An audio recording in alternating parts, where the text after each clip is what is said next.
Ergonomics को श्रम दक्षता शास्त्र भी कहते हैं। अर्गोनॉमिक्स,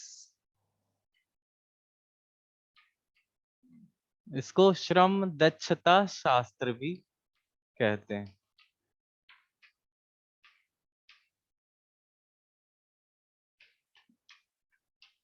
आपको आज 3 टॉपिक पढ़ने हैं। एक अर्गोनॉमिक्स है, एक design of tool and equipment है कि आपका जो डिजाइन टूल और इक्विपमेंट का है वो कैसा होना चाहिए, और एक और टॉपिक है वो है design of arrangement of work place. वो भी आपका कैसा अरेंजमेंट होना चाहिए वर्क प्लेस का और कैसा उसकी डिजाइन होना चाहिए, ये भी आपका आज का सिलेबस है। अब अर्गोनॉमिक्स क्या होता है इस बात को समझें। जो भी श्रमिक कार्य कर रहे हैं किसी इंडस्ट्री में, ठीक है, उनके और उनके वर्किंग कंडीशन में, कार्य की अवस्था में क्या रिलेशन है, ठीक है, उनमें क्या संबंध है। अब उस संबंध से क्या होगा, उस संबंध से आपकी दक्षता, जो श्रमिक की दक्षता है उस पे प्रभाव पड़ता है, ठीक है। तो जो भी ऐसा स्टडी या फिर ऐसा ब्रांच, ठीक है, ऐसा शास्त्र, ठीक है, ऐसा शास्त्र, ठीक है, ये वाला शास्त्र, वो ये बताए कि किसी श्रमिक और किसी श्रमिक के कार्यकारी अवस्था में, वर्किंग कंडीशन में क्या रिलेशनशिप है, और वो रिलेशनशिप कैसे प्रभावित करता है उसकी दक्षता को, उसकी इफिशियंसी को। यही अर्गोनॉमिक्स है। अर्गोनॉमिक्स उसी से डील करता है कि आपकी जो श्रम दक्षता है वो कैसे आप रिलेटेड है, किससे, आपके वर्किंग कंडीशन से, ठीक है। तो एक इंटरनेशनल एर्गोनॉमिक एसोसिएशन है जो पूरी की पूरी उसकी डिफिनीशन देता है। इसकी एक डिफिनीशन है जो कई एग्जाम में आपसे पूछ सकता हो, आपके बीटीई में भी पूछ सकता है। अगर वो ऑब्जेक्टिव नहीं हुआ तो ऑब्जेक्टिव में मुश्किल है कि वो पूछेगा, और ऑब्जेक्टिव में ये पूछ सकता है कि कौन कौन से फैक्टर जो हैं जो एर्गोनॉमिक्स में कंसीडर किए जाने चाहिए, जिनका प्रभाव आपके श्रम दक्षता पे पड़ेगा। तो हम लोग एक एक करके बहुत सारे फैक्टर्स को ध्यान देंगे कि कैसे श्रम दक्षता में आप सुधार कर सकते हैं, कौन कौन से फैक्टर्स को ध्यान देके।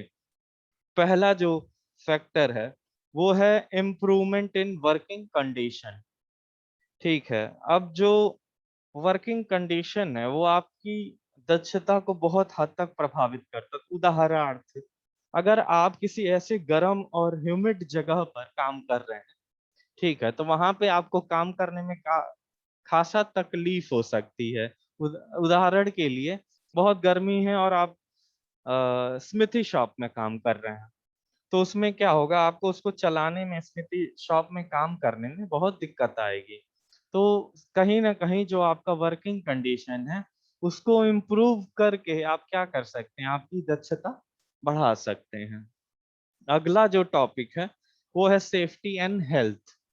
अगर आपकी सेफ्टी इंश्योर होती है कहाँ पे, वर्क प्लेस पे, ठीक है, और आपका हेल्थ बहुत अच्छा है, ठीक है, ये दोनों बातें आपको कौन सी चीज प्रभावित करेंगी, किसी भी श्रमिक के एफिशिएंसी को प्रभावित करेंगी। अब सेफ्टी से क्या मतलब ये है कि कोई मशीन है जो ऑफस्टेल हो चुकी है, ऑफस्टेल का मतलब है कि बहुत पुरानी हो चुकी है, अगर उसका इस्तेमाल अभी भी आपके इंडस्ट्री में हो रहा है, आपके वर्क प्लेस पे हो रहा है, और आए दिन उसकी वजह से श्रमिकों को दिक्कत होती, कोई ना कोई एक्सीडेंट्स होते रहते हैं, छोटे या बड़े, तो उससे क्या होगा कि आपके जो भी वर्कर्स हैं उनकी इफिशियंसी में कमी आएगी। और उसके बाद हेल्थ की बात करते हैं। अगर वर्किंग कंडीशन में हेल्थ का बहुत इशू रहता, फॉर एग्जांपल पेंट की कंपनी में काम कर रहे हैं, पेंट की कंपनी का जो स्मेल होता है स्पेशली, वो फेफड़ों के लिए बहुत नुकसानदायक होता है। तो ऐसे वर्क प्लेस जहाँ पर हमारा हेल्थ इश्यूज बहुत ज्यादा क्रिएट होता है, हेल्थ को लेकर के बहुत ज्यादा दिक्कतें पैदा करता है, तो वो भी आपके एफिशिएंसीज को हिंडर करेगा, ठीक है, रोकेगा, अवरोध पैदा करेगा। तो आप देख सकते हैं कि जो श्रम दक्षता है वो इस बात पर भी निर्भर करता है कि आपका हेल्थ और सेफ्टी कैसा है वर्क प्लेस का। अगला जो पॉइंट है वो श्रम दक्षता कैसे प्रभावित होता है ये भी देखें कि इम्प्रूवमेंट होती है प्रोडक्टिविटी में अगर आपकी श्रम दक्षता बढ़ जाती है। एर्गोनॉमिक्स का एक और फायदा ये है कि प्रोडक्टिविटी इंक्रीज होगी। पहले चैप्टर प्रोडक्टिविटी इसीलिए पहले चैप्टर में पढ़े थे क्योंकि वही बेसिक आधार है पूरी की पूरी इंडस्ट्री का। कोई भी स्टडी, हम चाहे वर्क स्टडी हो, मेथड हो, चाहे मोशन हो, चाहे वर्क मेजरमेंट हो, कोई भी इसीलिए ही कर रहे हैं ताकि हम क्या बढ़ा सकें, प्रोडक्टिविटी। अर्गोनॉमिक्स भी इसीलिए कर रहे हैं क्योंकि हमारी प्रोडक्टिविटी क्या हो, बढ़े, जो यूटिलाइजेशन है इनपुट्स का वो बढ़े। अगला जो टॉपिक है वो ये कहता है improvement in reliability and quality. Ergonomics कैसे रिलायबिलिटी बढ़ाता है, क्वालिटी बढ़ाता है। तो रिलायबिलिटी क्या होता है पहले वो समझे। विश्वसनीयता, जैसे कोई सामान हम पैदा कर रहे हैं वो डिजायर्ड क्वालिटी का है, ये बात कौन शो करता है, रिलायबिलिटी। कि हम मान लीजिए 100 सामान पैदा किए और 100 सामान में से 90 सामान हमारे अच्छे हैं, गिवन स्टैंडर्ड के हैं, ठीक है। तो ये बात इसका परिचायक है कि जो हमारा प्रोडक्शन है वो रिलायबल है, वो विश्वसनीय है। और कोई दूसरी कंपनी है, मान लीजिए वो 100 में से 60 सामान खराब बनाती है और 40 सामान अच्छे बनाती है, तो जो रिलायबिलिटी है उस कंपनी का खराब है, ठीक है, विश्वसनीयता उस कंपनी का खराब है। अब क्वालिटी की बात करते हैं। क्वालिटी का मतलब होता है कि आसान शब्दों में कहें कि quality is the confirmation to the customer satisfaction. अगर कस्टमर को सेटिस्फेक्शन आप दे सकते हैं, अब वो किस टर्म में होगा। क्वालिटी एक बहुत बड़ा ब्रॉड टर्म है। ब्रॉड टर्म का मतलब कि वो सिर्फ मेजरमेंट की बात नहीं करता, वो सिर्फ कस्टमर सेटिस्फेक्शन की बात नहीं करता, वो सिर्फ स्टैंडर्ड्स की बात नहीं करता, वो बहुत सारे चीजों का एक में समावेश है। जब आप क्वालिटी कंट्रोल पढ़ेंगे बीटेक में या क्वालिटी एनालिसिस या पूरी क्वालिटी पिक्चर बुक पढ़ेंगे तो आपको समझ में आएगा। क्वालिटी एक गुणवत्ता है, लेकिन जो 21वीं सदी है वो गुणवत्ता को अलग नजरिए से देखती है। वो ये कहती है कि जो भी क्वालिटी है वो कंफॉर्मेंस है, किस चीज का, कंज्यूमर सेटिस्फेक्शन का। अगर आपका कस्टमर या कंज्यूमर किसी तरह सेटिस्फाई हो रहा है, वही आपका क्या है, क्वालिटी है, वही आपकी गुणवत्ता है। तो जो श्रम दक्षता शास्त्र है वो आपकी गुणवत्ता को भी क्या करता है, प्रभावित करता है। अगला जो पॉइंट है वो है job satisfaction and personal development. Hindi में इसको बोलते हैं कार्य संतुष्टि एवं व्यक्तिगत विकास। अब देखिए, श्रम में अगर दक्षता होगी, मतलब आपके जो श्रमिक हैं उनका काम अच्छा होगा, ठीक है, तो उनके अंदर एक सेटिस्फेक्शन होगा कि हाँ मैंने जो कार्य किया है वो, उससे मैं सेटिस्फाइड हूँ। उसके अलावा उनका जो सेल्फ डेवलपमेंट है वो भी होगा। सेल्फ डेवलपमेंट कैसे होगा, वो जो काम कर रहे हैं उसको अच्छे से सीखेंगे, अच्छे से सीखने से उनका क्या होगा, स्किल डेवलपमेंट होगा। तो कहीं ना कहीं उनका सेल्फ डेवलपमेंट भी हो रहा है, किसको पढ़ने से, एर्गोनॉमिक्स को पढ़ने से। तो ये सारे पॉइंट्स थे किसके, अर्गोनॉमिक्स के और उसके ऑब्जेक्टिव्स के। ऑब्जेक्टिव्स का मतलब उनका क्या उद्देश्य है, अर्गोनॉमिक्स का क्या उद्देश्य है।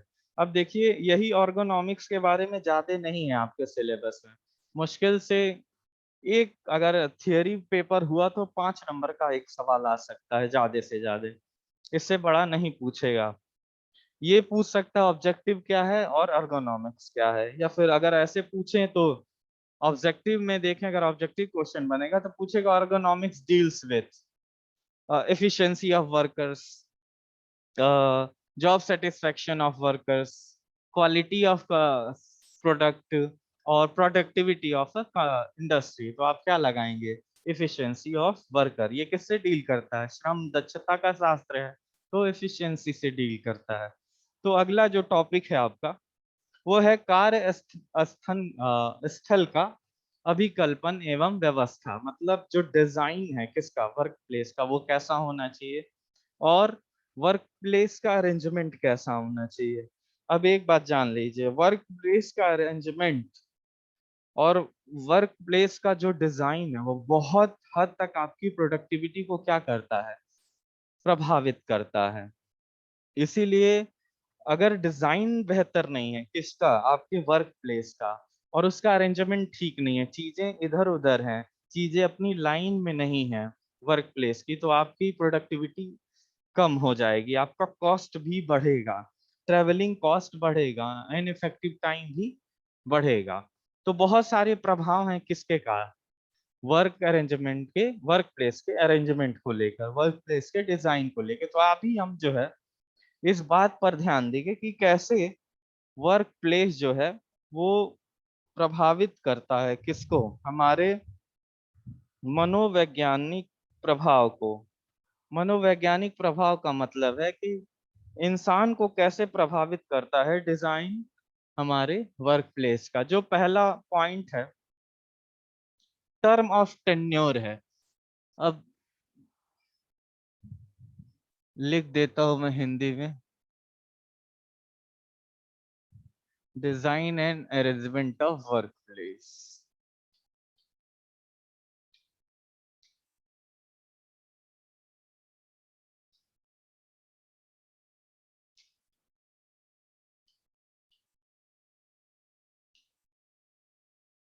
कार्य स्थल का क्या अभिकल्पन है और कैसी व्यवस्था है, यही आपको समझना है। अब देखिए, कार्यस्थल का पहला जो है व्यवस्था हो सकता है टर्म ऑफ टेन्योर, कार्य अवधि भी व्यवस्था में आती है। तो कैसे कार्य अवधि प्रभावित करेगी देखें, या इसमें सुधार कैसे किया जा सकता है। डिजाइन कर रहे हैं तो देखिए सुधार कैसे, ये कहा गया है कि आप प्रतिदिन 8 घंटे, 8 आवर, न इससे ज्यादा न इससे कम, और लगभग 5.5 दिन के लिए लगातार बेहतर काम करते हैं। ठीक है, आप कितने घंटे, 8 घंटे और 5.5 दिन के लिए काम करते हैं, तो आप बेहतर काम कर रहे होते हैं। तो आपका जो वर्क प्लेस है, कार्यस्थल है, उस पर काम की अवधि क्या होनी चाहिए, टर्म ऑफ टेन्योर का मतलब होता है कार्य की अवधि, वो क्या होनी चाहिए, 8 घंटे की और 5.5 दिन। इससे थोड़ा बहुत अंतर चलेगा, जैसे आप 8 की बजाय 9 घंटे कर सकते हैं, लेकिन ऐसा नहीं कि 8 के बजाय 14 घंटे कार्य कराया जाए, 12 घंटे काम कराया जाए। इससे आपको क्या होगा, डिजाइन इम्प्रूवमेंट नहीं होगा वर्क प्लेस का, इनडायरेक्टली आपके जो वर्कर हैं उन पर मनोवैज्ञानिक प्रभाव, मतलब उनको मानसिक प्रताड़ना मिलेगी। ठीक है, तो इसलिए जो टेन्योर है टाइम का वो इतना ही होना चाहिए। अगला जो पॉइंट है वो है स्वच्छता का। किसी भी जगह का स्वच्छता बहुत मायने रखे हैं, कितना बेहतरीन जगह हो, लेकिन अगर वो क्लीन नहीं है तो किसी काम लायक नहीं है। क्लीनलीनेस, तो हम पढ़ेंगे स्वच्छता किस तरह इंपॉर्टेंट है, किस तरह फैक्टर है वो किसका, डिजाइन का, वर्क प्लेस का। अगर चीजें बिखरी हुई हैं, फॉर एग्जांपल आपके स्क्रैप जो निकले मशीनों से वो एक जगह बिखरा हुआ है पूरे वर्क प्लेस पे, और औजार जो हैं वो साफ सुथरे नहीं है, औजारों पे बहुत सारे जंग लगा हुआ है, क्लीनिंग अच्छे से नहीं हुई है, तो इससे क्या होगा, पहले तो दुर्घटना के चांस जो है वो बढ़ जाते हैं अगर क्लीनीनेस नहीं होता। दूसरा, आदमी का जो मानसिक वो है, कार्य करने का जो मन है वर्क प्लेस पे वो घटता है। क्लीनीनेस बढ़ने की वजह से कार्य करने का मन बढ़ता है, और ये घटेगा तो आपका जो मन भी है वो भी कम करेगा काम करने को। तो क्लीनीनेस भी एक इम्पॉर्टेंट फैक्टर है डिजाइन में वर्क प्लेस के। ठीक है, अगला जो टॉपिक है आपका,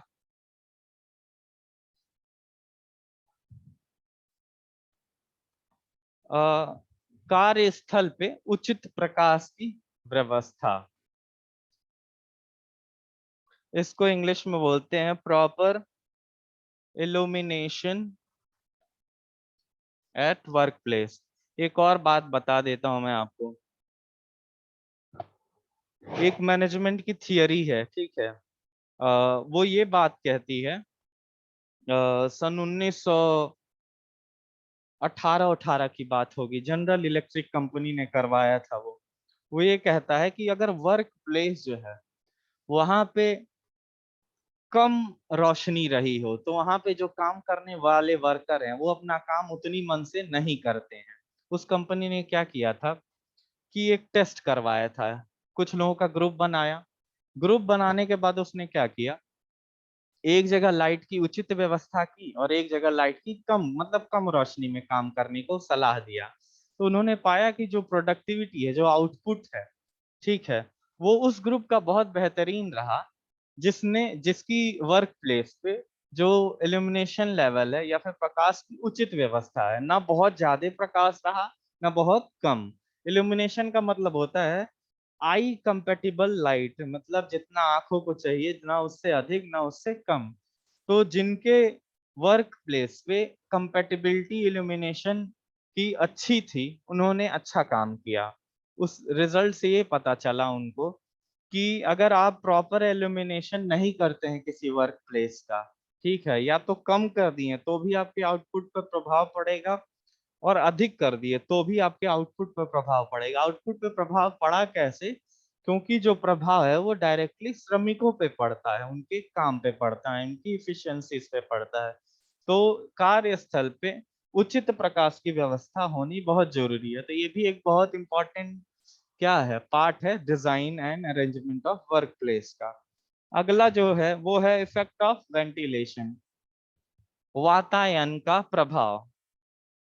वेंटिलेशन इससे पहले भी हम पढ़ाए हुए हैं। वेंटिलेशन का मतलब होता है वातायन का प्रभाव। अब देखिए, इस वातायन का मतलब ये है कि वायु का क्या परिवहन है आपके वर्क प्लेस पे। ठीक है, परिवहन का मतलब ये है कि अगर वायु, स्वच्छ वायु जो है आपके वर्क प्लेस पे आती और जाती रहती है, तो इससे बहुत फायदा होता है, ओडोर कम होता है। ओडोर का मतलब होता है जो गंदी महक होती है, स्मेल होती है, वो समय समय पे क्या होती है, इरोड होती रहती है, बहती रहती है, बाहर जाती रहती है। और एक और बात है, ह्यूमिडिटी का भी इफेक्ट कम होता है। लेकिन अगर आप किसी बंद कमरे में काम कर रहे हैं जहाँ पे हवा का कोई आना जाना नहीं है, उससे भी आपकी श्रम दक्षता पे क्या होता है, प्रभाव पड़ता है। तो इसीलिए क्रॉस वेंटिलेशन प्रिफर किया जाता है, इसको वेंटिलेशन कहते हैं। एक और आप पढ़ेंगे, जब आप आरएसी पढ़ेंगे तो वेंटिलेशन एयर पढ़े होंगे।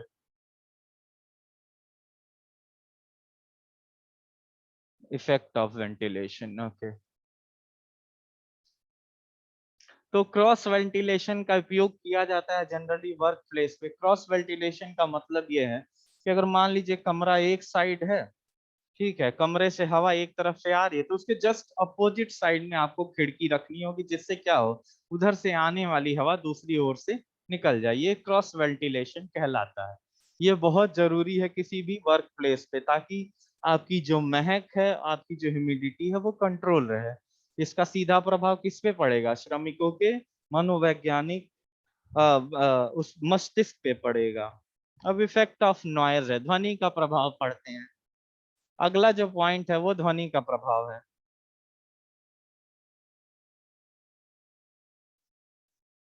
ध्वनि का देखिए दो प्रभाव है, मैं बता देता हूँ। आप लोग सुने होंगे कि जो ट्रेन के स्टेशन पे काम करने वाले कर्मचारी होते हैं, और जो वायुयान, जो एयरपोर्ट अथॉरिटीज के लोग होते हैं, और जो एयरफोर्स के लोग होते हैं, उनके सुनाई देने की क्षमता क्या होती है, वक्त के साथ खत्म हो जाती है या प्रभावित होती है, वो ऊंचा सुनने लगते हैं। उसका बहुत बड़ा कारण क्या रहता है, क्योंकि ट्रेन की आवाज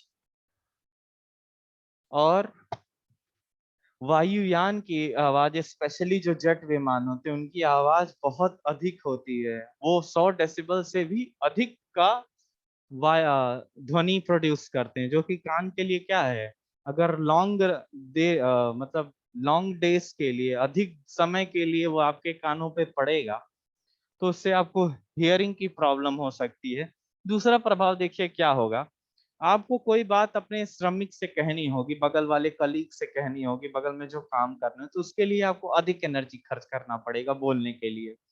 कोई भी, अब बोलने के लिए अधिक एनर्जी का खर्च करना पड़ेगा, लेकिन एक और बात है, वो आपकी बात को क्या हो सकता है, अधिक आवाज के लिए गलत भी इंटरप्रेट कर सकता है, उसको सही से सुनाई ना दे। दूसरा काम क्या हो सकता है, जो आवाज का प्रभाव होता है आदमी की दक्षता पे, वो ये कि उससे हेडक हो जाता है। अगर बहुत देर तक आपको कहीं आवाज सुनाई दे रही है तो उसको आपको फर्स्ट जो इफेक्ट आएगा वो हेडक होगा। तो इससे भी आपका क्या प्रभावित होगा? श्रम दक्षता। तो ये भी एक इम्पॉर्टेंट फैक्टर है किसमें? Design and arrangement of work place पे। अगला जो पॉइंट है उसे देखेंगे।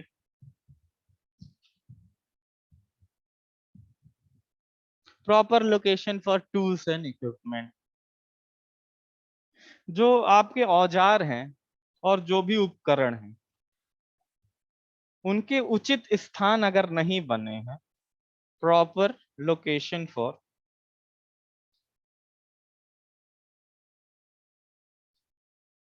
Tools and equipments,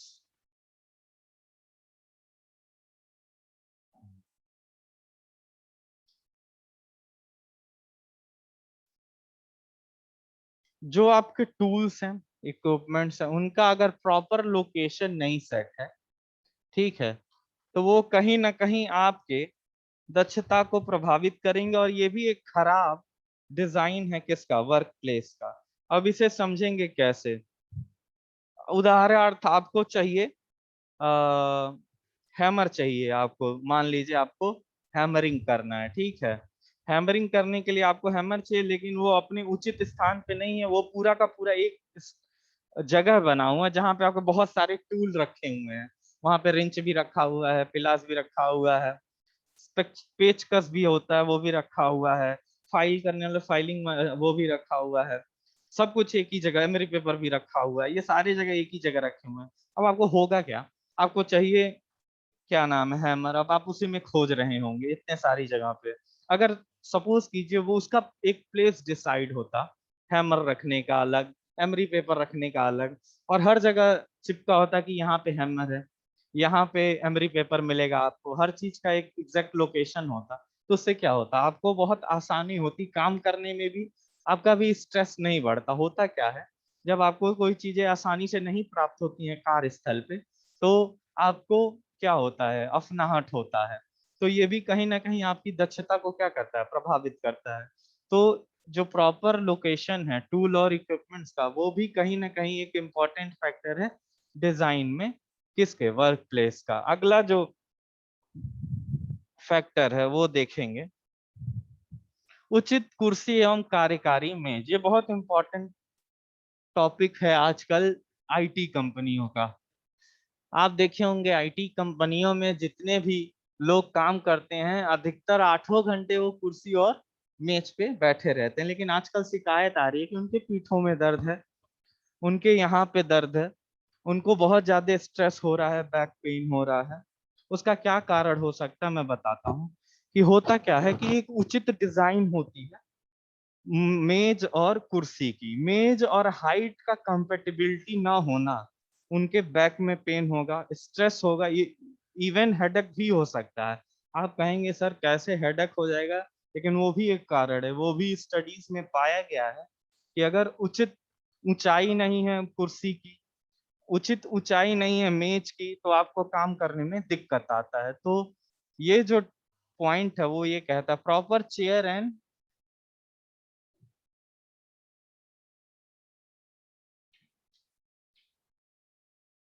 work table, जो आपका कार्य करने वाली कुर्सी है और चेयर है, वो प्रॉपर होनी चाहिए। प्रॉपर का मतलब ये है कि उस पर बैठना आसान होना चाहिए, ठीक है, वो अच्छी मूवमेंट करनी चाहिए, बैक में सपोर्ट होना चाहिए।